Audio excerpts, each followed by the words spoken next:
What's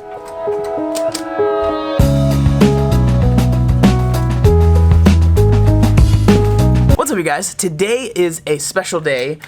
Main reason is because I'm here. I'm vlogging. It's been a while since I've done that, so it's special for me. It might not be very special for you, but I'm excited to be putting out these videos again. The second reason that it's special is because I decided that I wanted to do probably, I would say, my absolute favorite CrossFit workout of all time, and the name of the workout is called The Chief. So there's actually a couple different reasons as to why this is my favorite workout. One, it doesn't take up too much space or time, so if you're in a time crunch, or say you're going to like a gym that might not be a CrossFit gym, or you just don't have that much space, this is a really good workout. So what the workout is, it's 5 3-minute AMRAPs, and then you have a minute rest in between, so you do 3 minutes of work, rest a minute, 3 minutes of work, rest a minute, and it's 3 power cleans for minutes 135, and then you have 6 push-ups and 9 air squats. I would say another reason why I like this workout so much is just because, one, the weight's not super heavy, at least for me, so I'm able to keep moving through it, but it's not like super light, so it gets heavy towards the end.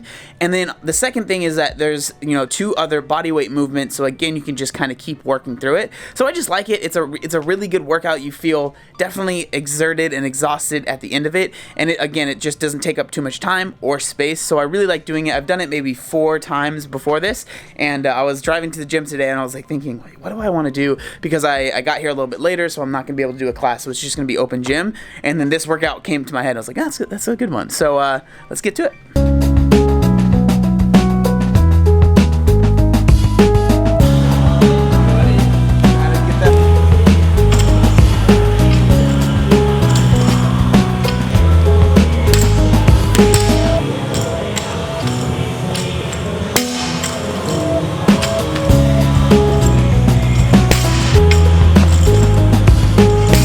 Alright, here we go.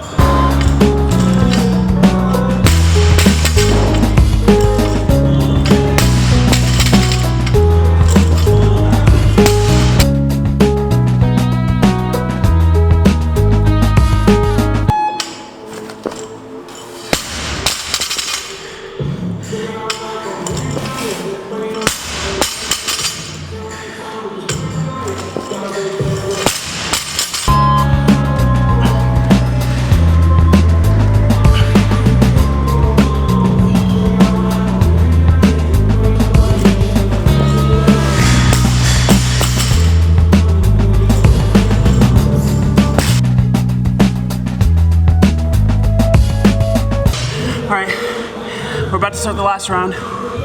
Whew. That workout's deceiving. The first like 3 rounds, you're like, oh, it's not that bad. But then you get into round 4. Whew.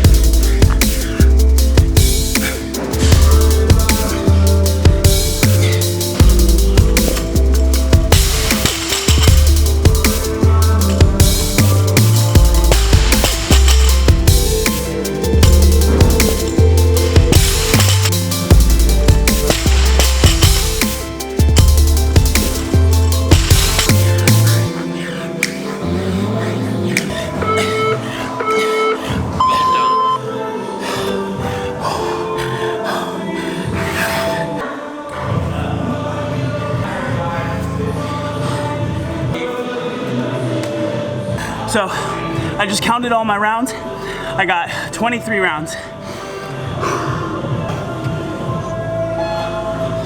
Does anyone else count their rounds on a whiteboard like this? I know some places use like poker chips, but I feel like this is like the easiest way to do it. Just every round, mark it out a little bit, and then you know that you did that round. So I've been testing out the Nano 9s. I made a first impressions video. If you guys want to check that out, it'll be in the description. But I'm still doing, some testing. I want to make sure that I have a lot of knowledge before I drop like an actual review. Because the past couple of reviews I've done, I've only had the shoes for, not very long. But I wanted to get the review out there because a lot of people were asking for it. But this time, I think I'm going to start doing first impressions video, saying what I think about the shoe. And then I think if I like the shoe, I'll do a full review. If I don't, I'm not going to be really wearing the shoe, so I'm not going to do a full review on shoes that I don't really like. But really impressed with these so far. Really liking them a lot. So if you're thinking about getting them and you're in the US, or basically not Europe, you should get them. If you're in Europe, I guess you guys have to wait like till August, which is a little ridiculous, but I don't know why they did that. But these shoes are dope. So in the video, I wanted to talk about a little bit of stuff that's been going on in CrossFit. Well, mainly, I wanted to talk about the steroid stuff that's been going on with CrossFit. So I've noticed that since there's been the increase in sanctional, so now there's more sanctional events, there's definitely, obviously, there's going to be more drug tests, and that's shown that there's more positive tests for people. And I think that it's a good thing. I think that for the people that maybe are taking drugs, it makes it a lot harder to like cycle off or try and hide that you're taking stuff, because you never know. Obviously, when it was just regionals, it was, you know, you had that one weekend that you had to make sure that you were clean for, because that's when you were going to get tested most likely, right? Now that there's all of these different sanctionals, all of these different events, if you don't qualify for the one that maybe you were planning on, you have to worry about maybe being dirty for one of those other events that you want to do. So there's definitely been a lot more positive tests that have been happening. And like, as somebody that, you know, I'm just a regular everyday CrossFitter, I am never going to be taking steroids. I'm never going to be competitive in CrossFit. I really enjoy doing it. But it's been interesting because, again, like, I'm one of those people that I think that pretty much in any professional sport, there's always going to be some sort of people, you know, taking steroids or anything like that, just because it's, whenever there's money involved and like there's a way to make money off of doing things, that's going to happen. I wouldn't say that I'm somebody that believes that every single professional CrossFitter is taking steroids. There are some people that believe that, and you know, that's fine if you want to go down that road. I do think that there are a good amount of people that are clean, that are, you know, good people. I've been able to talk to a lot of people, and maybe that makes me biased, you know, being able to be friends with some of the athletes and seeing their character to believe that they wouldn't be lying. But again, maybe that makes me a little bit biased. But I do believe that there are a good amount of people that are clean, but at the same time, there are probably tons of people that aren't clean that are, you know, taking these steroids to get up to that level. So the two main stories coming out, you know, regarding steroids and CrossFit came out recently. So the first one is about Ben Gerard, and then the other guy's name is Manila Pinachino.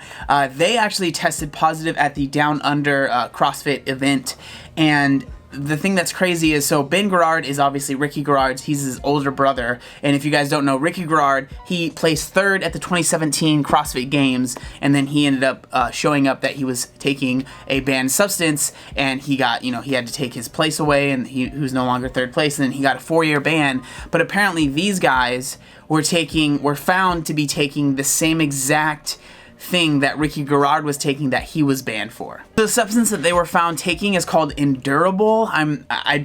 Hopefully I'm saying that right. I'm not 100% sure. I did a little bit of research, and what I found was this article, and it says, it kind of talks about what Endurable, why it was first made. So apparently it was developed in the 1990s to prevent and cure tumor formation in the colon, prostate, and breasts. But then, like, the reason people would take it, you know, for performance enhancing is that Endurable was also found to have the ability to burn off excess fatty tissue, enhance recovery, and dramatically increase endurance. So obviously those are all things that if you are competing in CrossFit that you would really want. Obviously the less fat you have, the faster you can move, the more you can recover. That's like the main thing I would say. If you're going to take a steroid in CrossFit, you would want to take stuff that helps you recover, because, you know, most of the athletes that are, you know, high up are doing 2-a-days, sometimes even 3 days. So recovery is very, very important. And then obviously increased endurance, that's going to be a huge thing in CrossFit as well. So what blows my mind is that it's the same exact banned substance that his brother was taking that he ended up getting popped for. Like that, it just doesn't, like, I don't know how you can argue that. Like, I could see maybe the argument being, well, it must be something that we're eating, or it must be some sort of supplement that we're taking that we don't know that it's in there, and that's how Ricky got caught, and that's apparently how I'm getting caught. But I mean, it's really, really looking bad for the Gerard brothers, and that, I mean, that is definitely one that I'm like, yeah, probably some foul play going on there. And then the more recent one that happened was Ellie Kabord, I think that's how you say her last name. She was actually on Rich Froning's team for a really, really long time, Mayhem Freedom, but she recently moved over to Mayhem Independent, so now Mayhem has 2 different teams, and she was like the team leader of that team. Apparently she tested positive for Clenbuterol. This happened at the Icelandic CrossFit Championships that happened in Reykjavik, and they actually, her, Rich Froning, and another guy, they released a podcast podcast kind of explaining everything that happened and why she thinks she might have gotten clenbuterol in her system. So if you're not familiar with clenbuterol, what it's mainly used for is actually for bronchodilation. So people that might have asthma would take it to help your breathing. And so the reason that I know anything about it was, you know, from the bodybuilding world, that's actually one of the main, it's not really a steroid, but one of the main banned substances that people would take when they're cutting, because apparently it helps, I think, with like appetite suppressant, and it helps you kind of, I wouldn't say burn fat faster, but it helps you get really lean. And a lot of people will take it when they're you know, getting ready for a show, because it helps you get very, very lean.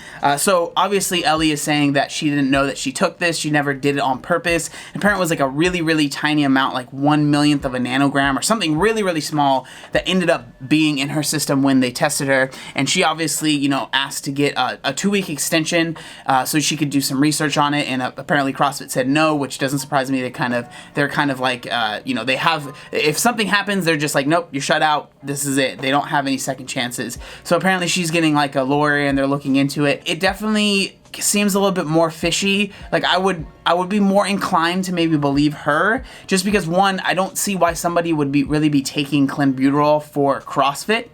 And the second thing is such a small amount of it, and the fact that they were kind of more forthcoming and they released this podcast and let everybody know before it was announced, which I think is just the smart thing to do anyways, even if you are guilty, just kind of come out in front of it, because that makes you look better. But at the same time, like, I can see a lot of people are probably like, well, of course more people are going to believe her because she was with Rich Froning. Nobody really wants to go against Rich Froning. He is like the, you know, the godfather of CrossFit. So it's interesting, but again, like, I don't know. I'm not an expert on this stuff. I don't know for sure. And the fact of the matter is, with all of these instances, right, the only person that knows is the person that either took it or didn't take it, right? It's the person that's being accused. And so we can always speculate as much as we want. But again, I think that with all of these sanctionals, with all the sanctioned events, I think it's good that we have all of these, because it is, you know, it's giving more chances for people to get caught, I guess you could say, which kind of sounds bad, but you know, I want the sport to be as fair as possible.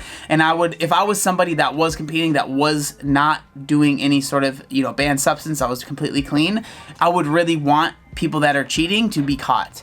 And so, you know, it is what it is. It's interesting. I don't really know how I feel. I'm kind of excited to see how the Ellie situation plays out, because again, they're going to be fighting it. They have a lawyer and stuff like that. So I'm curious to see how that turns out, and just to see, you know, what people think. But I would love to hear what you guys think about this. Like, do you think everybody's clean? Like, are you one of the people that thinks that everybody that competes in CrossFit is, you know, taking some sort of steroid or performance enhancing drug or something like that? I would love to hear what you guys have to think. I'm somebody that, you know, I like to give everyone the benefit of the doubt, and it is what it is. But it's definitely, with banned substances and stuff, it's like you are guilty until proven innocent in the at least the state of like public opinion and stuff like that. So I know that a lot of people are probably like, I don't believe anything anybody says, which is totally fine, and I totally understand. But yeah, those are my thoughts, and I just kind of wanted to share that. But yeah, thank you guys so much for checking out the video, and I'll see you next time. Pew, pew.